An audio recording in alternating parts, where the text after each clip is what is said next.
සියලු ආකාරයෙන් සිදු කරලන්නට තෙරුවන්ගේ ආශිර්වාදයේ ශක්තිය බලයේ චිරජීවනයේ ආයුරාෝග්‍ය ආදී චිරජීවනයේ සැලසේවා කියලා සාදු කියලා ප්‍රාර්ථනා කරන්න.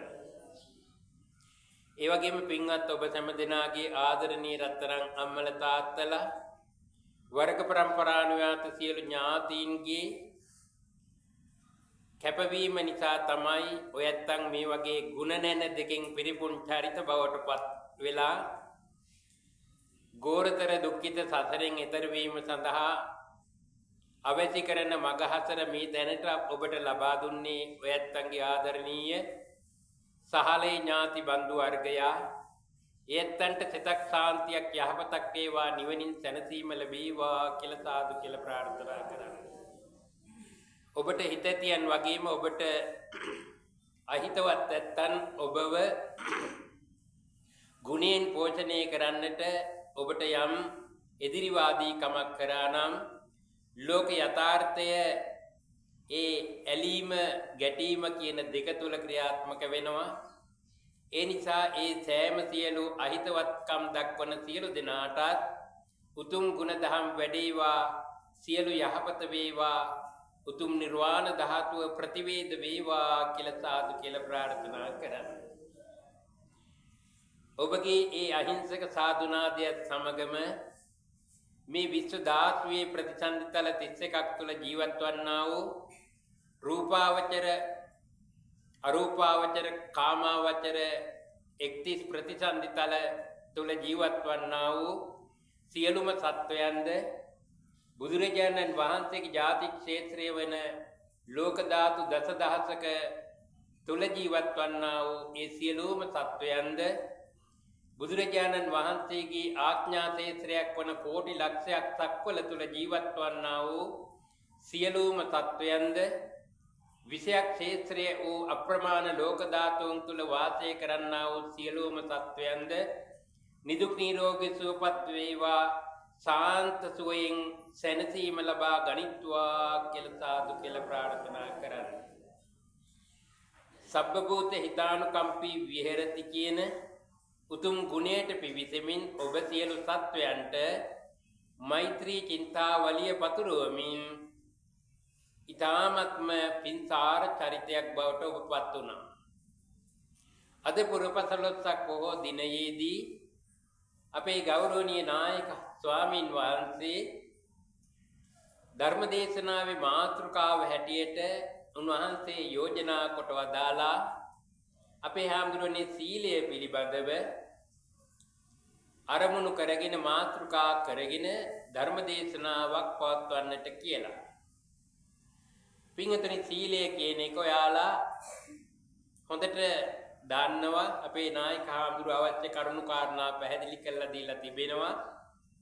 සීලයේ තියෙන ආනිසංස මෙතකයි කියලා ප්‍රමාණය කරන්නට බැරි ප්‍රමාණාතික්‍රාන්ත මහා ආනිසංසදායක පින්කමක් තමයි සීලය කියලා කියන්නේ. පින්වතුනි, ඔබලා අහලා තියෙනවා විවිධ වූ සීලයන්, වෘතයන්, ඒ වගේම විවිධ ආචාර ධර්ම, චරණ ධර්ම පද්ධතීන් එදා ಭಾರತೀಯ සමාජයේ අප්‍රමාණ විදියට ක්‍රියාත්මක වුණා. බුදුරජාණන් වහන්සේගේ යුගයේ වෙන විට මේ විදියට දෘෂ්ටිගතකයන් 62ක් පමණ සඳහන් වෙනවා. දෙසටක් මිත්‍යා දෘෂ්ටික දර්ශන හැටියට. ඒවයි එදා සමාජයේ ක්‍රියාත්මක වෙච්ච දේවල් ඇහුවොත් පුදුම හිතෙනවා.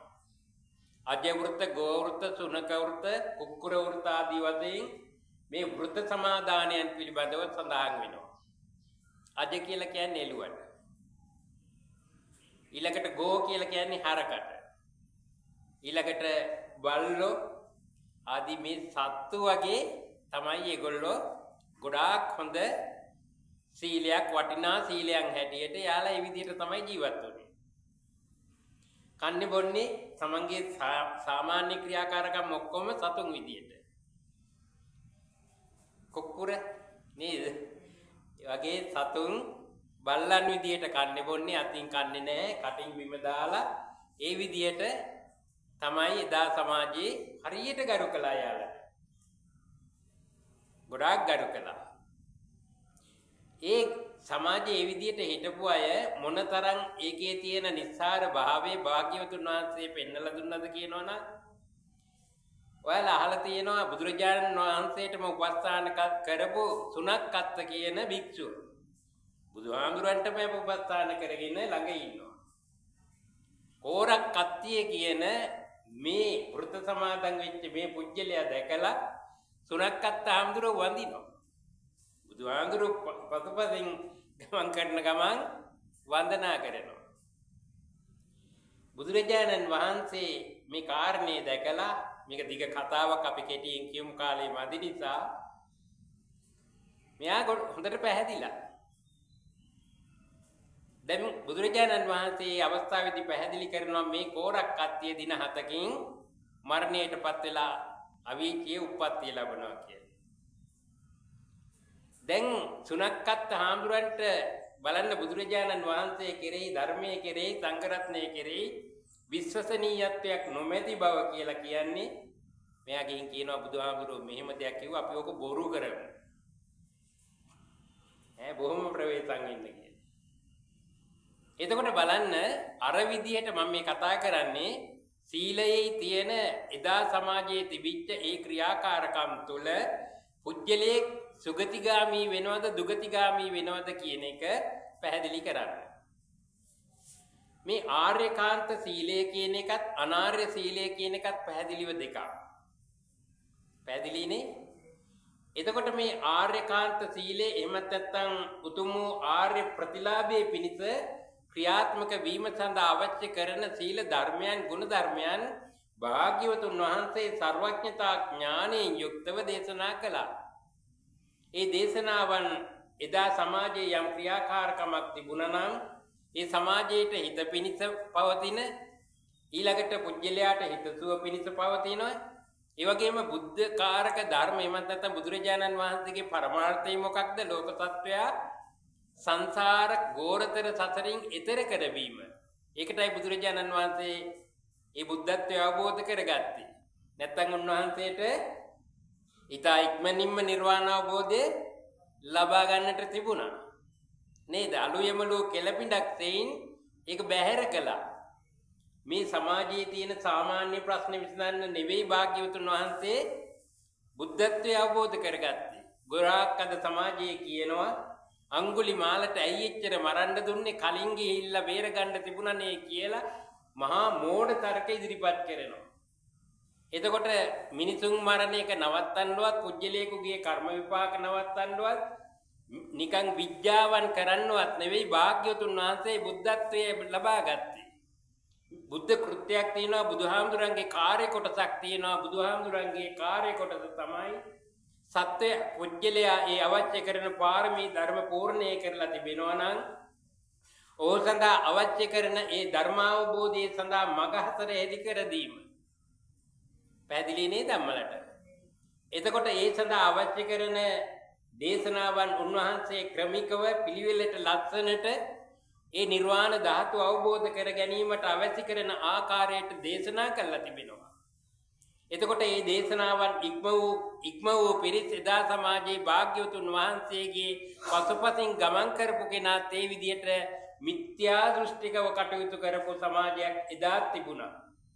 අද නූතන වර්තමාන සමාජයේ ගත්තාම ඊටා පැහැදිලිව ධර්මයේ Tamanට ප්‍රායෝගිකව අනුගමනය කිරීම තුළ ඊටා පැහැදිලි නිවීමක් තනසීමක් සාන්තියක් සුවයක් තියෙනවා කියලා දැනදැනත් මොනවද කරන්නේ? මිත්‍යා දෘෂ්ටික දහම් පසුපස හඹා යමින් තමන්ගේ අත්නෝමතයන් ක්‍රියාත්මක කරන තැනට අද සමාජයේපත් වෙලා තිබෙනවා. අපේ රත්තරන් අම්මලා තාත්තලා බුද්ධිමත් වෙන්න සමාජගත වෙලා තියෙන ලංකාවේ බුදුන් ඉපදුනා ඒ වගේ මහා පාපතර අඳුරු මේ ලෝකයේ ධර්මයේ පිළිබඳව අල්පවත් අවබෝධයක් නැති අඳුරු චරිත මේ සමාජය තුල ජීවත් වෙනවා. අම්මලා අප්පච්චිලා චූටි දූ දරුවෝ ගොඩක් ප්‍රවේශම් වෙන්න ඕන.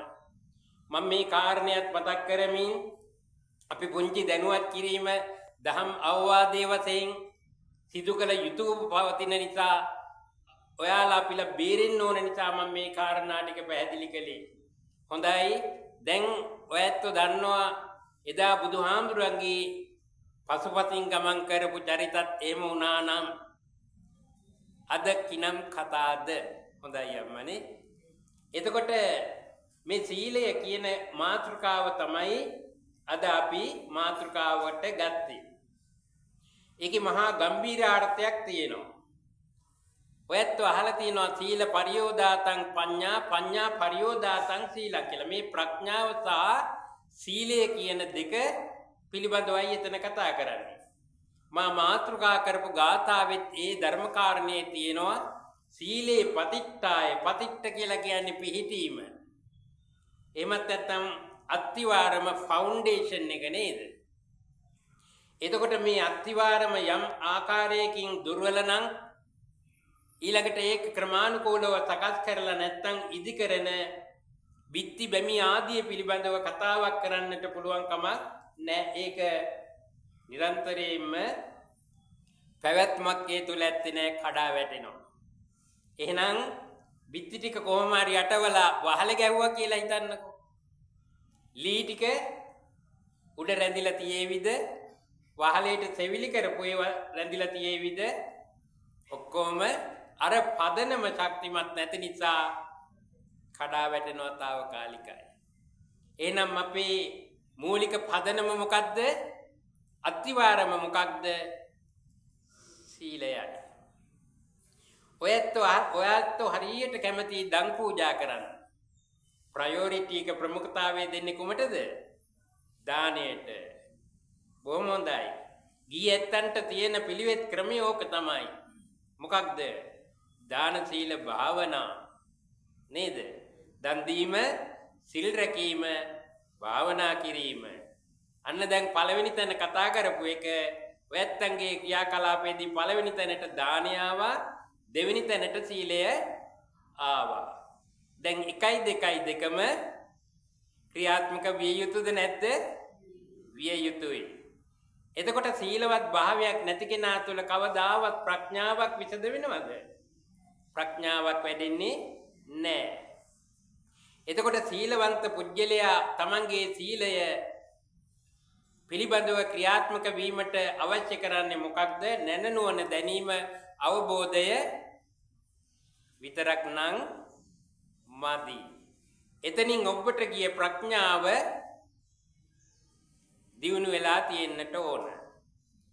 පඤ්ඤාවන්තස්සයන් ධම්මෝ න අයන් දුප්පඤ්ඤස්ස කියලා මේ ධර්මයේ ප්‍රඥාවන්තයන්ටමයි. දුෂ්ප්‍රඥයන්ට මේ ධර්මයේ ගෝචර වෙන්නේ නැහැ.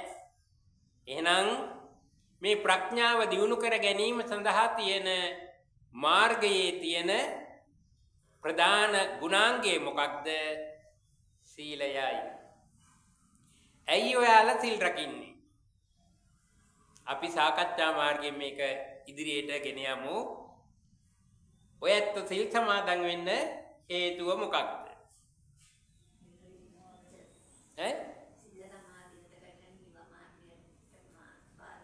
අම්මා හොඳ උත්තරයක් දුන්නා.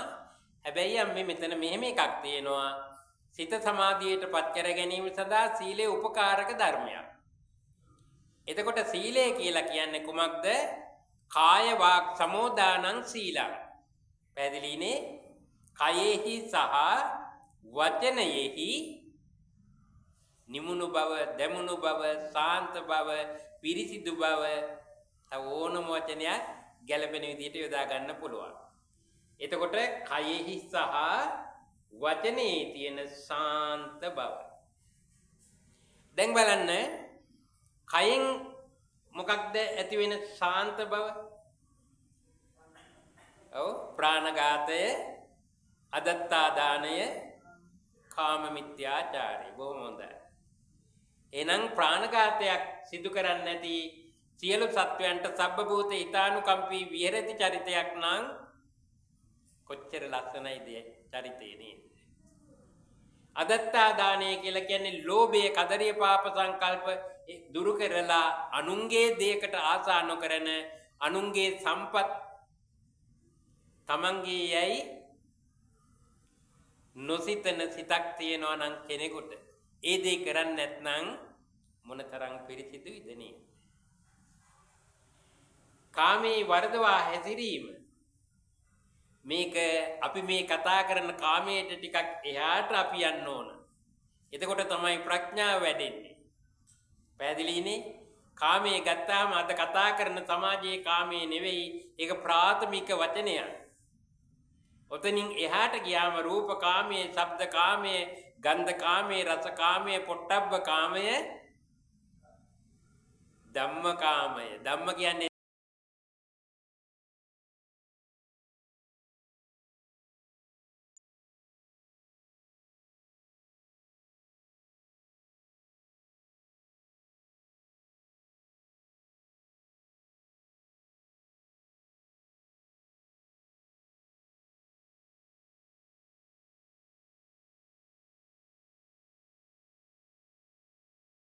කල්ප, ඒ කියන්නේ කාමයට බර වූ කියන එකයි. අමලට පැහැදිලිද මං කියන දේ? ඔව්. එහෙනම් අපි දන්නවා ප්‍රාණඝාතයේ, අදත්තා දානයේ, කාම මිත්‍යාචාරය. පැහැදිලිනේ? ඊළඟට වචනයෙන් කෙරෙන මුසාවාදයේ, පිසුනා වාචා, පරුසා වාචා, සම්පප්‍රලාපා 4යි. මම ඔක ඊට කලිනුත් කතා කරාද මන් දන්නේ මෙතනදීනේ. එතකොට ඔන්න උතර තමයි සීලය කියලා කතා කරන්නේ. දැන් බලන්න අපි සමාදන් වීම පිළිබඳව 5ක් ගත්තා. ඕක විස්තරිතව ගියොතින් එතන 7ක් වුණා. සංඛ්‍යාත්මකව ඕක එහාට ලොකුවට ගමන් කරනවා. තව තියෙනවා චූල සීල, මජ්ක්‍ධිම සීල, මහා සීල කියලා දෙවන්ත මාතෘකාවක්. ලොකු ආමරුමාව අමාරුයි දැම්මා. අපි අපිට අවශ්‍ය කරන සීමා ප්‍රමාණයට සීමා වෙලා අපි මේ සීලය පිළිබඳව ධර්ම දේශනාව ඉදිරියට කරගෙන යමු. හරි. දැන් ඔය ඇත්ත දන්නවා අද නූතන සමාජයේ ගොඩාක් වෙලාවට බල්ලන්ට ලොකු තැනක් තියෙනව නේද? එහෙම එකක් තියෙනව නේද? කොතන ගියත් බලන්නකෝ හන්දට ගියෙත් බැල්ලියක් ලයික කියලානේ. ඊළඟට ඉතිහාසයේ තියෙනවා මේ විජේ කුමාරයාට පාර පෙන්වෙත් බල්ලෙක් කියලා නේද? එතකොට ඔය බල්ලගේ ඉතිහාසය ඈත අතීතයේ දිව යනවා. ඒ වගේම අද සාමපාගමනේ පෙරමුණ ගන්නෙත් ආලෝකා කියලා බැල්ලිය. පුදුම ලෝකයක් නේද? ඊළඟට දැන් අද බලන්නකෝ ගෙදරක සැටිය තියනවා නම් කොල්ල වාඩි වුණොත් ඕක බහිනවා පුතේ කියලා කියනවා. නමුත් බල්ලෙක් බැල්ලෙක් හිටියොත් අනේ පව් අහිංසක තතා. බලන්නකො මොන තැනටද වෙලා තියෙන්නේ. බල්ලන්ට අද වෙනම වාහන තියෙනවා, වෙනම වෛද්‍යවරු ඉන්නවා නේද? අරගෙන යනවා වැසිකිලි කැසිකිලි කරන්නත් එළියට. ඇයි අන්න අම්මා හොඳ ප්‍රශ්නයක් ඇවිල්ලා. ඇයි එහෙම වෙන්න හේතුව මොකක්ද? අම්මේ දන් දුන්නා. පෙර ආත්මවල දන් දුන්නා. මොනවද නොකලේ? සිල් රැක්කේ නෑ. බොහොම හොඳයි අම්මලා. සිල් රැක්කේ නෑ. සීලය තමයි භවය තීරණය කරන්නේ. පැහැදිලිද? සීලය තමයි භවය තීරණය කරන්නේ. බය හිතෙනව නේද? මේ ඇත්තෝ වගේ නෙවෙයි එළියේ සිල් සමාදන් නොවි නේද? පංච දුස්චරිතයේ නියලිලා කටයුතු කළොත් කොහෙද යන්නේ කියලා චුටි දුවේ මතකයි නේද? සිල් නොරැක්කොත් කොහෙද යන්නේ? තිරිසන් ලෝකවල උප්පත්තිය ලබනවා. එතකොට සිල් රකින්නවා කියලා කියන්නේ මේ පන්සලට සුදු රෙදි දාගෙන ඇවිල්ලා වාඩි වෙලා ඉඳලා අනේ කොහොමද මෙයා ඒක නෙවෙයි අනේ ජොසපිනාගේ දුව පැනලා ගිහිල්ලානේ. ඔහොම මොකද වෙන්නේ? සීලයට ගරුත්වයක් දීලා එහෙමද? ඔව් සීලය කියන්නේ කුමක්ද කියන එක යුනිෆෝම් එක ඇඳගෙන ඒ යුනිෆෝම් එක භාවිතා කරමින් මොකද්ද වෙන්නේ? ගොඩක් වෙලාවට වෙන්නේ ඒ වගේ පසුබිමක් නේද? අපි අම්මලා අප්පච්චිලට නෙවෙයි මේ කියන්නේ. ඒ නිසා අපි බොහෝම ප්‍රවේශම් වෙන්න ඕන, සංවර වෙන්න ඕන. සෑම මොහොතකදීම අපි අවදියෙන් ඉන්න ඕන. අපේ සිතින් සිල් කැඩෙනවාද? සිතින් සිල් කැඩෙනවාද? සීලයෙන් පරිබාහිර සිතවිල්ලක් මගේ පහළ වෙනවාද? වචනයෙන් මගේ සීලය කැඩෙනවාද? කයින්නම් කැඩෙන්නේ නැහැ නේ. ඒක ගැන කතා කරන්න දෙයක් නැහැ. බාහිරට පේන නිසා කැඩෙන්නේ නැහැ. අර දෙකෙන් වෙනවා. නේ? ඒ නිසා ගොඩක් ප්‍රවේශම් වෙන්න ඕන. අනිත් කාරණේ තමයි අපි කියනවා අජ්ජ ඉමංච දිවසං උපෝසතං උපවසාමි. අට්ටංග සමන්නාගතං සීලං සමාදියාමි කියලා. සමහරක් ඇත්තෝ තමන් කඩන ශික්ෂාපදේ අර ටික කියාගෙන ගිල්ල නිශ්ශබ්ද වෙනවා එතන. එහෙම ගතියක් තියෙනවද අප්පච්චි? එහෙම එකක් තියෙනවා. හොඳට ඇහෙනවා. ඒක කියන්නේ. ඇයි? අපේ අය ඒ පැත්තෙන් චුට්ටක් අවංකයි. ඒකම ඉව කරොත් මගෙන් ඒක කැඩෙනවා. හැබැයි ඒ කැඩෙන එකකින්ම සීලයේ ඛණ්ඩ චිද්‍ර සබල කල්මාස වෙනවා කියලා යාලා දන්නේ. බුද්ධිස්ස විඤ්ඤුප්පසත් අපරාමට්ඨ සමාධි සංවත්තනික සීලයක් බවට මේක පත් කර ගන්න ඕන කියලා දැනීම අවබෝධය නුවණ ප්‍රඥාව ඒගොල්ලන්ට නැහැ. චුට්ටක් ගැඹුරු වචන බලන්න. සීලය ගත්තොතින් මේ පුංචි පැයකින් නෙවෙයි දින සති මාස අවුරුදු ගණනකින්වත් දේශනාවක් අවසන් කරන්න බැරි දෙවන්ත මාතෘකාවක් මේක. ලොකු අඳුරු මාව අමාරුවේ දාලා වැඩිය වක්තද. හරි. දැන් එහෙනම් අපි හොඳ ආකාරව දන්නවා සීලේ ආරක්ෂා කරගත යුතු ආකාරය. සීලය තමයි භවයේ තීරණය කරන්නේ කියන තැන අපි දැන් දන්නව නේද? අපච්චි වෙලාවක් තියෙනව නේද? මට ඊළඟ දේශනාවට යන්න තියෙන එක. හරි. නැවත වරක් සාදු කියන්නේ. හරි පේනවා. අපි දැන් කතා කරගෙන ගියේ දැන් සීලය ගැන ඔයත් දන්නව නේද? ඔව් බොහොම හොඳයි. කයින් වචනෙන් වැරදි නොකර සිටීම නේද? කයෙහි වචනේහි කාය වාක් සමෝදානං සීලං. පැහැදිලි අයියෙන් කියන්න බලන්න වාක්‍යය. කාය වාක් සමෝදානං සීලං. අයියෙන් කියන්න. සමෝදානං සීලං. අයියෙන් කියන්න. සීලවා අගට දාන්න එපා. තව ඒවා එකතු කරන්න එපා. හරි. කයෙහි වචනේහි සුරක්ෂිත භාවය ආරක්ෂාකාරී භාවය එයින් යමක් නොකෙරෙන අකුසල් නොකෙරෙන භාවය තමයි සීලය කියලා කියන්නේ. එතකොට සීලයෙන් ලැබෙන ප්‍රතිලාභය මොකක්ද? සීලය තමයි තීරණය කරන්නේ මොකක්ද? භවය. භවය කියන්නේ මොකක්ද? භව ප්‍රධාන වශයෙන් ගත්තාම කාම භව, රූප භව, අරූප භව කියලා.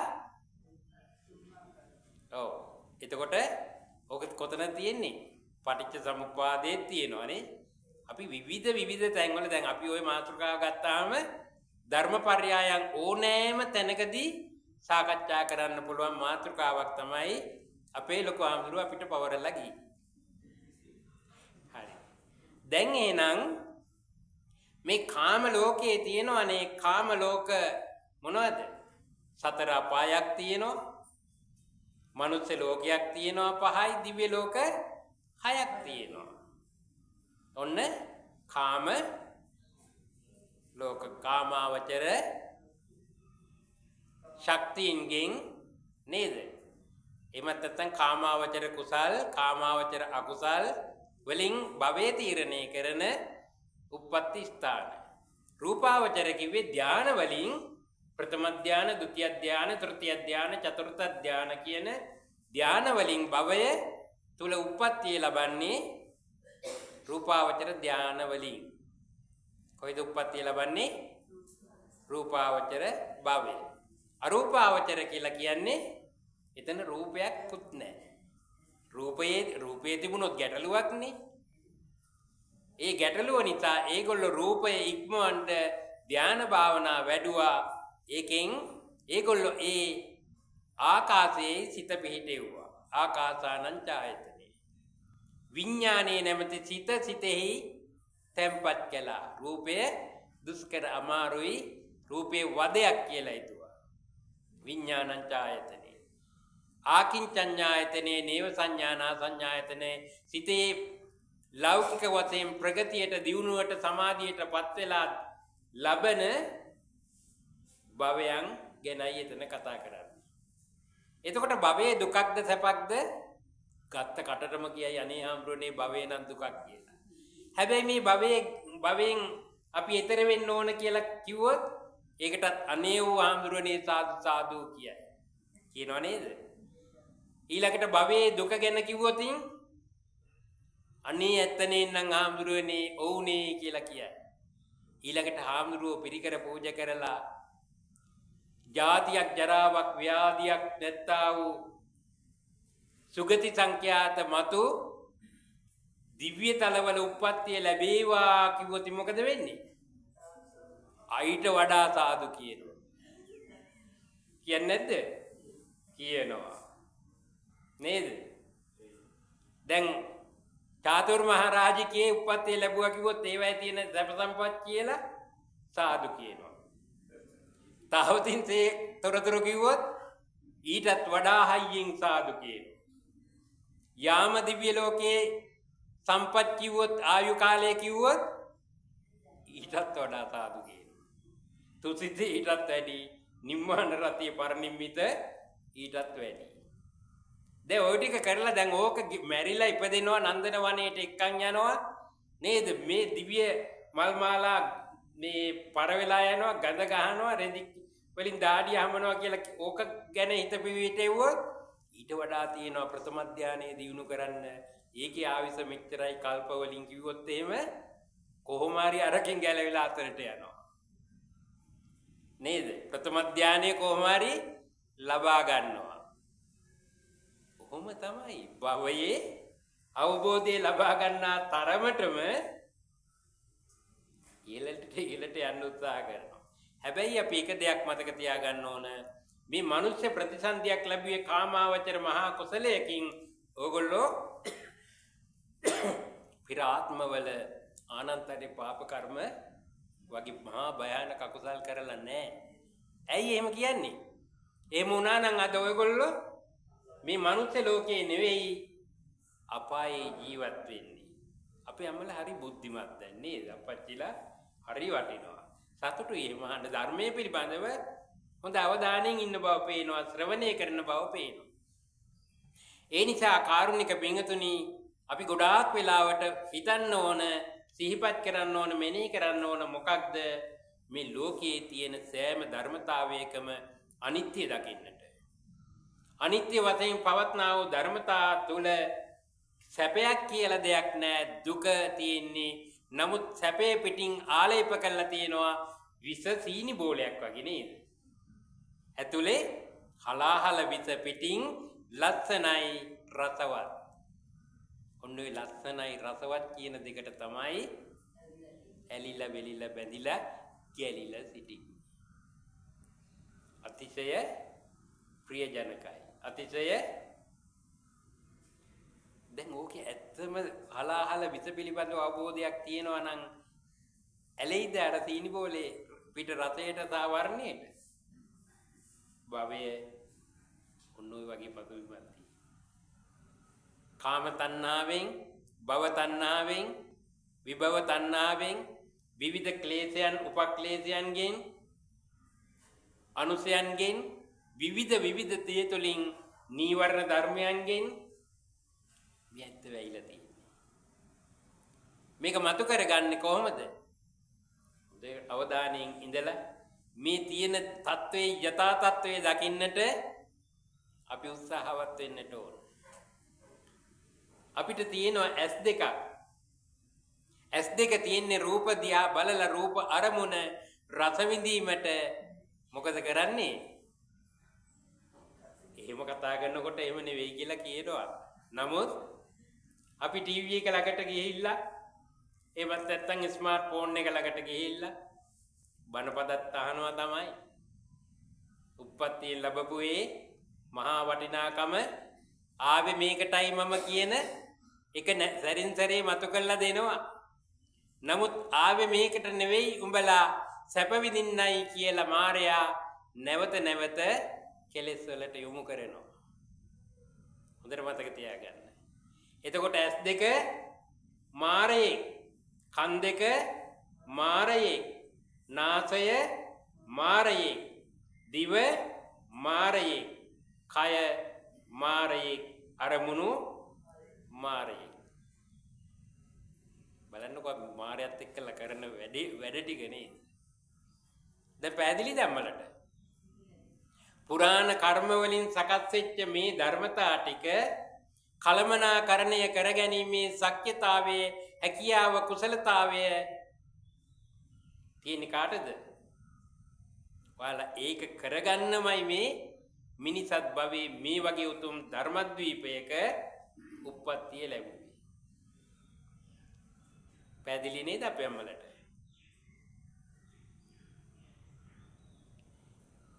හොඳයි. දැන් එහෙමනම් නිදා ගන්න අයත් ඉන්නවද? අබුන් කාලා නේද? බත්ත සම්මජ්ජේවත් එනවා. හරි. දැන් එහෙමනම් සීලය පිළිබඳව කතා කරගෙන ගියොත් ඔයාලා කෙටියෙන් දැන් දන්නවා සීලය මොකක්ද වෙන්නේ? දුස්සීල භාවයටපත් වුණොත් කොහෙද ප්‍රතිසන්දිය ලබන්නේ? අපිට පෙනෙනව තිරිසන් ආදී ලෝක. හොඳට මතක තියාගන්න ප්‍රේත ලෝක ආදී අනෙකුත් ලෝක තුලත් ওই තිරිසන් ආත්ම සිටින බව ඔය පේතවත් ප්‍රකරණ එහෙම කියවනකට අම්මලට අප්පච්චිලට අහුවෙලා තියෙනව නේද? ඔය හැම ලෝකයකම අපිට නොපෙනෙන ඉතාමත්ම ඉන්විසිබල් කියන්නේ නොපෙනෙන සත්ත්ව ලෝකයක් අපිට තියෙනවා. අපි පෙනෙන මානයේ තුල තීන්දු තීරණ නිගමන ගන්නවා නොපෙනෙන ලෝකයේ පිළිබඳව. අපි දන්නේ ඒව බොරුවක් කියලා කියන සමාජයක්. ඒ නිසා බොහොම ප්‍රවේශමෙන් යා යුතු ගමනක් මේක. ඒ ප්‍රවේශමෙන් යා යුතු ගමන කලමනාකරණය කර ගැනීම සඳහා තියෙන ප්‍රතිපත්ති මාර්ගය තමයි මොකක්ද? සීලය. එහෙනම් මේ සීලය තුල සිදු කරන වෙන සීලය මොකක්ද වෙන්නේ? පුජ්‍යලයාගේ චරිතය පැහැදිලි කරනවා, පිරිසිදු කරනවා, සෝදනවා, කෙලෙස් දහම් සෝදා හරිනවා. අකුසල ධර්ම සෝදා හරින එකම වටිනාම දේ තමයි සීලය. ඒ සීලේ පිහිටීම තුල පමණයි මොනවද? ප්‍රඥාව දක්වා යාමට පුළුවන්කම තියෙන්නේ. එහෙම නැති වුණොත් කෙලෙස් ධර්ම වලින් වැසීම කියන එකනේ දුස්සීල භාවය කියලා කියන්නේ නේද? එතකොට කෙලෙස් බව දුරු කරන්න නම්, නිකෙලෙස් බව ඇති කර ගන්න නම් අපි සීලය තුල පිහිටන්න ඕන. සීලේ පතිට්ඨාය නරෝ පුජ්‍යලයා අපි ඔබ සත්‍යය සපඤ්ඤා ප්‍රඥාවන්ත භාව. මේ තියෙන සංසාර ගැට ටික ලියන්න තියෙන පළවෙනි හොඳම උපකරණය තමයි එහෙනම් පළවෙනි පියවර තමයි සීලය. පැහැදිලිනේ? හරි. දැන් මොනවා හරි ගැටලුවක් තියෙනවා නම් සීලය පිළිබඳව චූටි වෙලාවක් අපි ගමු. අම්මලට තියෙන ගැටලුවක් පිළිබඳව කතා කරන්න. දැන් ඔබ සෑම දෙනා අද දිනේදී මේ කතා කරපු සීලයේ පිළිබඳව ඔයාලට සසර දික් කරවන, සසර දුක්ඛිත භාවයටපත් කරන, ඒ වගේම මේ සීලය තුල නිර්වාණ ධාතුව වහලා තබන නීවරණ අකුසල පාපී අඳුරු ධර්මයක් බව අපි හොඳාකාරව දැක්කා. ඒ වගේම මේ සීලය කියන එක භාග්‍යවතුන් වහන්සේ අනුදැන වදාරපු ආර්යකාන්ත සීලයක් බවට පත් කර ගැනීමම අත්‍යවශ්‍යයි. ලෝකයේ විවිධ සීලාදී ධර්මතා තියෙනවා. සීලයෙන් වැඩක් නැහැ. අවශ්‍ය කරන්නේ සමාධියෙන් රහත් වෙච්ච ඇත්තොත් අද ඉන්නවා. හොඳට මතක තියාගන්න. සමාධිය කියන වචන ටික අහලා රහත් වෙච්ච ඇත්තෝ ඉන්නවා. නමුත් සමාධිය තුල වැඩෙන ප්‍රඥාවේ ක්‍රමික මාර්ගය නොදැන අතරමං වෙලා රහතන් වහන්සේලාත් අද සමාජයේ මාධ්‍ය තුල ඉන්නවා. ගොඩක් ප්‍රවේශම් වෙන්නේ. හරි. හැම කෙනෙකුටම උතුම් ධර්මාවබෝධයේ පිණිස මේ උතුම් ධර්මපර්යාය තුල අපි විග්‍රහ කරපු උතුම් ධර්මය හේතු වාසනා වේවා. අපි චූටි කාලයක් ගමු සාකච්ඡාවට. ගැටලුවක් මොනවාක්වත් තියෙනවා නම් ඉදිරිපත් කරන්න.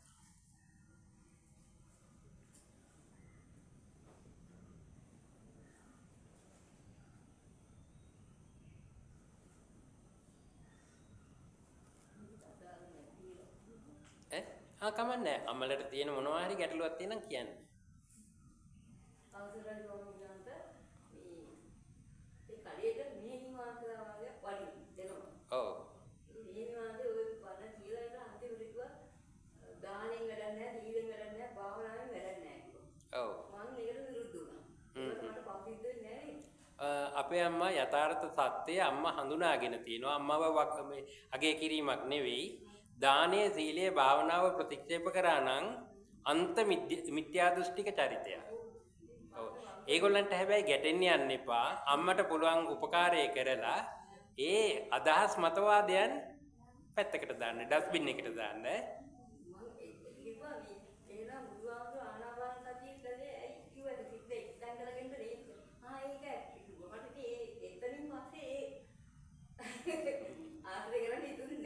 ඒක තමයි අම්මලා කරන්න පුළුවන් උදව් කරන්න. ඔව්. නමුත් අර පැත්ත අම්මලා ධර්මයෙන් පෝෂිතයිනේ. අම්මලාගේ ධර්ම මාර්ගය යන්නේ අපේ පොඩි ආම්දුරු පණ්ඩිත ආම්දුරන් වහන්සේ නමක්, නායක ආම්දුරු හොඳ ධර්මදර විනයදර බුද්ධ පුත්‍රයන් වහන්සේ නමක් කරුණු කාරණා ඉගෙන ගන්න. අවශ්‍ය මොනවා හරි ගැටලු තියෙනවා නම් උන්වහන්සේලා එක්කලා සාකච්ඡා කරන්න, මේ මාර්ගයේ ගමන් කරන්න. අද සමාජයේ ওই විදියට මහා අවුල් වියවුල් මනස විකෘති කරන මාරපාක්ෂික බලවේග අපි ඉස්සරහට එනවා. ධර්මයේ වඩනකොට එහෙම ධර්මතාවයක් තියෙනවා. අම්මලා ප්‍රවේශයෙන් සමහරක් වෙලාවට ඉමෑජන් දේශනාවලින් දෙනවා එයාට වැඩි ධර්මයේ දන්න කෙනෙක් වෙල නැති විදිහට තමයි දේශනා කරන්නේ. ඔව් එහෙම මහාන් තත්වයේ තියෙන චරිත අද සමාජයේ ගොඩාක් තියෙනවා. ධර්මයේ දියුණු වෙච්ච කෙනා නිහතමානී, එයාට තැන ගැටලුවක් නැහැ. ධර්මයට ත්‍රිවිධ රත්නයට ගරු කරනවා. ත්‍රිවිධ රත්නයට නිගරු කරනවා නම් ඊළඟට මේ බණපදේ මේව වැඩක් නැහැ කියනවා නම් ඒ වැඩක් නැහැ කියන්නේම මහාන් තත්ත්ව ඉදිමිච්ච නොගැලපෙන චරිත. අපි ඇත්තන්ට අනුකම්පා කරගෙන මේ ගමනේ යමු. තෙරුවන් සරණයි.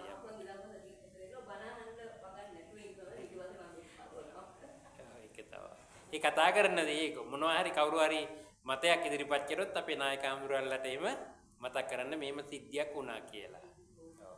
තෙරුවන් සරණයි අපේ අම්මට. තමනක්ක ගැටලු තියෙනවද? සමාජයේ යන විදිය පැහැදිලි නේද අම්මා කියපු කතාවෙන්? අපේ මේ චූටි දූල පුතාලට ලොකු ගැටලුවක් ඉදිරියට නේද? මයි පුතාලා හොඳට ධර්මය ඉගෙන ගන්න පුතේ. දහම් පාසලට ගිහිල්ලා නේද? ඒ හොඳට ධර්මය ඉගෙන ගන්න. ඔයාලට තමයි බුද්ධ ශාසනයේ රැකීමේ අයිතිය වගකීම බාර වෙලා තියෙන්නේ. මයි පුතාලා හොඳට ඉගෙන ගන්න ඕන. ධර්මයෙන් පෝෂණය වෙන්න ඕන. හොඳ අධර්මයේ ධර්මයේ මොනවද කියන එක ඉගෙන ගන්න ඕන. හරි. තමනක්ක ගැටලු තියෙනවද?